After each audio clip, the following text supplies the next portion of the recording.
বেরো মনি দেখ, বেরো আমার বাড়িতে দেখ বেরো। মনি, আমার বের তোমার মতো বাবার আমার দরকার নেই, দেখ এক্ষুনি মনি, বেরিয়ে আমার যাও। বের করে দিস নে। দেখ মনি, এই বাড়িটা ছাড়া আমার কিছু নেই, তুই আমার এই বাড়ি থেকে বের করে দিস নে। তোমার বাপ হওয়ার কোনো যোগ্যতা আছে? তুমি আজ পর্যন্ত আমার জন্য কি করিয়েছো? তোমার থাকা লাগবে না, তোমার মতো বাপের দরকার নেই, তুমি ও এখনই যাও, আল্লাহ বেরিয়ে রে। যাও। মনি, আমার এই বাড়ির থেকে বের করে দিস না মনি। আর তোমার মতো মানুষ লাগবে না। আরে চাচা, চাচা, ওঠেন ওঠেন, কি হলো? আরে ভাই, আপনি চাচাকে এইভাবে বাড়িতে বের করতেছেন কেন? কি হয়েছে? তোর কাছে কি কৈফিয়ত দিতে হবে? আমার পারিবারিক বিষয় আমার যেমন তাই করেছি, তাতে তোর কি? বাপ হয়েছে, সামান্য একটা মোটর সাইকেল দিতে পারে না, বাপ হয়েছে আমার। শোনেন ভাই, আপনার বাবা আপনার জন্য কি করেনি তাই বলেন। ছোটতে এই পর্যন্ত আপনার কত কষ্টকে মানুষ করেছে আপনি কি জানেন? একটা বাইকের আশায় আজকে আপনার বাপকে আপনি বাড়িতে বের করে দিয়েছেন।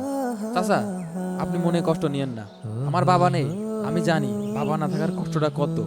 আজকের তে আপনি আমার কাছে থাকবেন, মনে করবেন আমি আপনার আর এক সন্তান। চলেন। ভাই দাঁড়ান।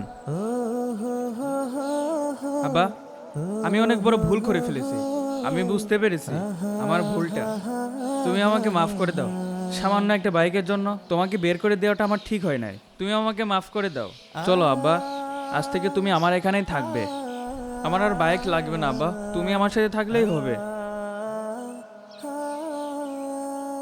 বন্ধুরা, ভিডিওটি ভালো লাগে চ্যানেলটা সাবস্ক্রাইব করে দিও, আর এই ভিডিওতে 40,000 লাইক পূরণ করে দাও।